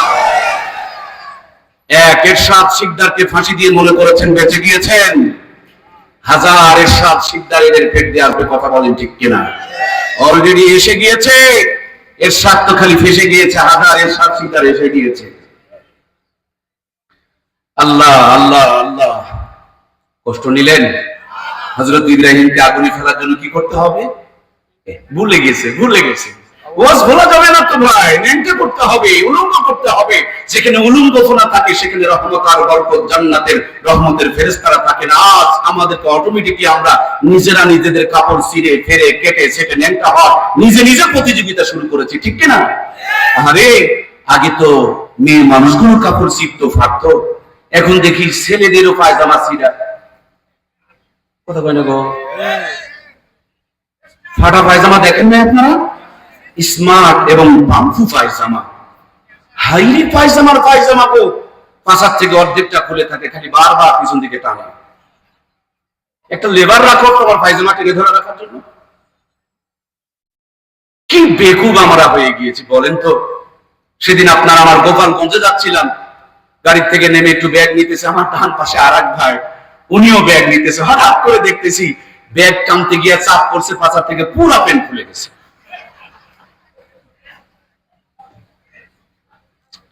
আরে ভাই, কাপড় খুলে ছিঁড়ে ফেরে এভাবে ইজ্জত দেখালে যদি তোমরা নিজেকে স্মার্ট মনে করো, তাহলে কুকুরকে কি বলবা? কুকুর তো আসল জায়গা দেখায়। কষ্ট পাইলেন? আল্লাহ তুমি আমাদেরকে এই নোংরামি থেকে বাঁচায় দাও, বলুন আমিন। আরে নামাজের ওয়াজ চলতেছে, এই ওয়াজও তো সবার সামনে করা যাবে না। স্মার্ট পায়জামা পরনেওয়ালা কোনো ভাইকে যদি নামাজের ওয়াজ শুনে মসজিদে নিয়ে যান, ওর তো পাশা থেকে অর্ধেক খোলায় আছে। যদি নামাজে দাঁড়ায়, সামনের মুসল্লিরা যদিও রক্ষা পাবে, পিছনদের কোনো খবর হয়ে যাবে। রুকুতে যাওয়া মাত্র একবার জান্নাত জাহান্নাম ওপেন হয়ে যাবে, পিছনের মাসুমের নামাজ শেষ। শয়তান বুদ্ধি দিলেন হযরত ইব্রাহিমকে ন্যাংটা করো, আর আমরা শয়তানকে বলছি তুমি একটু রেস্টে যাও, তুমি একটু রিটার্ন নাও, তোমাকে আর বুদ্ধি দেওয়া লাগবে না। আমরা নিজেরাই ন্যাংটা হতে শুরু করেছি। আল্লাহ তুমি আমাদেরকে শয়তানের কাছ থেকে বাঁচাইয়া দাও, বলুন আমিন। মাঝে মাঝে শয়তান আমাদের দেখে হাসে আর বলে আরে বেচারীরা হজে গিয়ে আমারে পাথর মারে, আর বাংলাদেশে শয়তানি কাজ ওরাই করে। হজে গিয়ে আমারে পাথর মারে, আর বাংলাদেশে ওই শয়তানের দলেই তারা রাজনীতি করে, আছে না নাই? আমার ভাবতে বড় অবাক লাগে, আমার ভাবতে বড় মাথা ঘুরে যায়। আমার পরিচয় আমি বরদাস্ত করতে পারি না। মদিনাতে একজন নবীর পেছনে নামাজ পড়তো, রোজা করতো, হজ করতো, যাকাত দিত, সব মানতো, কিন্তু নবীকে লিডার হিসাবে, নেতা হিসাবে মেনে নিতে পারত? লোকটার নাম ছিল আব্দুল্লাহ ইবনে উবাই ইবনে সুলুল।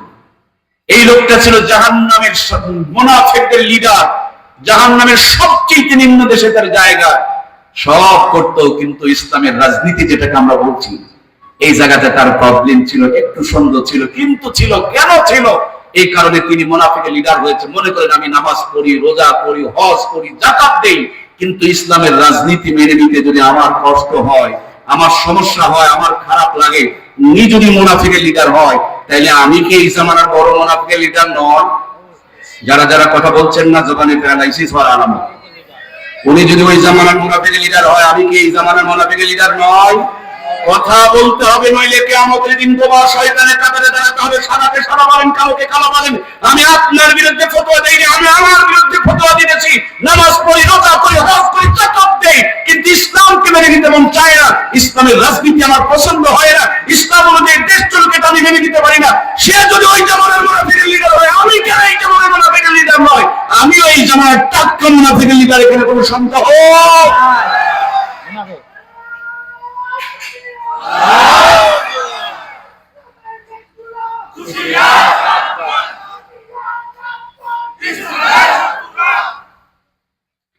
আমি স্লোগানের সাথে একমত। ছোট্ট একটা জায়গায় আমার দ্বিমত আছে। ইসলামের শত্রু যারা জানেন এরা কি পরিমাণ হুঁশিয়ার এবং সাবধান, আপনি ভাবলে অবাক হয়ে যাবেন। হিন্দু, বৌদ্ধ, খ্রিস্টান, তিন ধর্মের লোক এক জায়গায় হইয়া আমাদেরকে বাঁশ দিতে চায়। আমরা কপাল করা মুসলমান, আওয়ামী লীগ, বিএনপি, জামাত, জাতীয় পার্টি, তাবলিগ, পাবলিক, লম্বা টুপি, খাটো টুপি, দলিন জল্লিন জোরে আমিন ধীরে আমিন, এই করতে করতে গুতাগুতি করতে করতে আজ আমাদের অবস্থা শেষ হয়ে যাচ্ছে। কথা বলুন ঠিক কিনা? সুতরাং ওরা সাবধান আছে, এখন সাবধান আমাদেরকে হতে হবে। নইলে যেই পরিমাণ অন্ধকার এবং জুলুম এবং বিপদের মধ্যে ছিলেন, এর চাইতে মহা জুলুম এবং অন্ধকার সামনে অপেক্ষায় রয়েছে মুসলমান। সতর্ক হয়ে, ঐক্যবদ্ধ হয়ে, কঠোর থেকে কঠোর ভাবে, বুকে বুক, কাঁধে কাঁধ মিলিয়ে আমাদেরকে এক এবং এক থাকতে হবে, ঠিক কিনা? আল্লাহ আমাদেরকে কোরআনের ছায়াতলে কবুল করুন, আমিন। আমরা কি মুনাফিক হয়ে কবরে যেতে চাই? তাহলে আগামী যে কয়টা দিন বেঁচে আছি, কোরআনের পক্ষে আমাদেরকে কাজ করা দরকার আছে না নাই? এই যে ছোট্ট একটা কাগজ, এ মাথার মধ্যে একটা সিল মারা যায়, যায় মাথায় আর একটা, ও মাথায় আর একটা, ও মাথায় আর একটা। আমাদেরকে সৃষ্টি করেছেন আমার রব। আমরা ভালো থাকবো কেমনে সবচেয়ে কে জানেন? সেজন্য তিনি একটা জীবন বিধান ক্যাটালগ দিলেন। নাম কি? আল্লাহ তাআলার কোরআনের পক্ষে এই জায়গাতে একটা ছোট্ট করে ছাপ দেওয়া আছে। কোরআনের পক্ষে হলে এখানে মারবেন। আপনি মুসলমান, আপনি তাসবিহ পড়েন, আপনি হজ করেছেন, আপনি যাকাত দেন, কিন্তু ওই জায়গা থেকে হাত ঘুরিয়ে নিয়ে কোরআনের এই পক্ষের জায়গাটায় সিল না মেরে কোরআনের বিপক্ষের জায়গায় সিল মারলেন। আপনি নিজেকে কেমনে মুসলমান দাবি করেন? কোন অধিকারে দাবি করেন? কোন বিবেকে দাবি করেন? আল্লাহর পরিষ্কার ঘোষণা, ইয়াবতাগি গায়রাল ইসলামি দীনান ফালা ইউকবালা। ইসলাম ছাড়া অন্য কিছু যদি কেউ গ্রহণ করে, সেটা কোনোদিন মেনে নেওয়া হবে না। ইসলামের জায়গায় সিল না পড়ে, ইসলামের বিপক্ষের জায়গায় যদি সিল পড়ে যায়, মুহূর্তের মধ্যে তার ঈমান চলে যায়। কথা বলেন ঠিক কিনা? আমরা ইসলামের পক্ষে থাকতে পারবো তো ইনশাআল্লাহ? সামনে অত্যন্ত মজার কিছু কথা আছে, কষ্ট হচ্ছে না তো ইনশাআল্লাহ? হযরত ইব্রাহিমকে নেংটা করতে হবে, মনে আছে কি? আমাদেরকে অটোমেটিকলি কে যেন নেংটা করায় ফেলতেছে। আল্লাহ নেংটামি থেকে তুমি বাঁচায় দাও, বলুন আমিন। আমাদের বগুড়াতে মাহফিল থেকে নামার পর ছোট্ট একটা বাচ্চা তুলে দিয়ে বললেন, হুজুর বাচ্চাটাকে একটু বাতাস লাগছে, ফু দিয়ে দেন। সূরা ফাতিহা করে ফু দিলাম।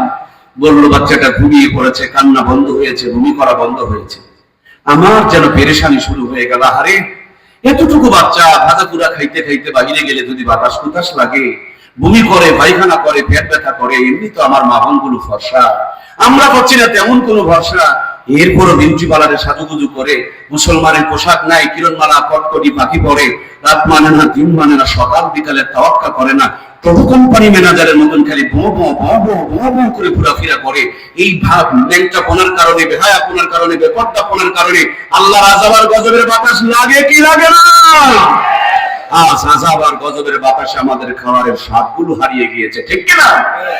সম্মানিত প্রিয় ভাইয়েরা আমার, অল্প কয়েকদিন আগে জয়পুরহাট নামক একটা জেলা আছে, আসরের নামাজ পড়ে মসজিদ থেকে বের হয়েছি, তাকায় দেখি কদুর ঝান্ডা অনেকগুলো কদু ধরে ঝুলতেছে, নিচে তাকায় দেখি ঝাঁটা এবং জুতা, উপরে তাকায় দেখি একটা পাতিলের মাথা চুনটুন দিয়ে বানাইছে।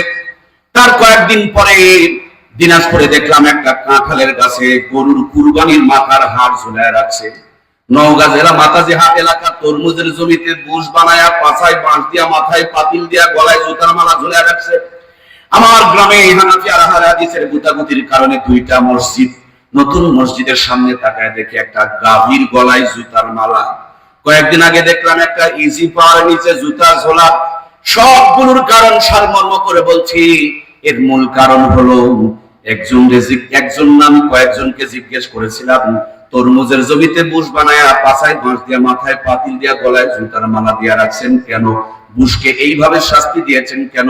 ওনারা বললেন বুশের শাস্তি দেওয়া হয় নাই, কিছু মানুষের নজর খারাপ, সরাসরি যদি তরমুজের উপরে বদনজর পড়ে, তরমুজ নাকি পচে যাবে, তার জন্য বদনজর থেকে বাঁচানোর জন্য বুশের পাছায় বাঁশ দিয়া, মাথায় পাতিল দিয়া, গলায় জুতার মালা ঝুলিয়ে রাখা হয়েছে।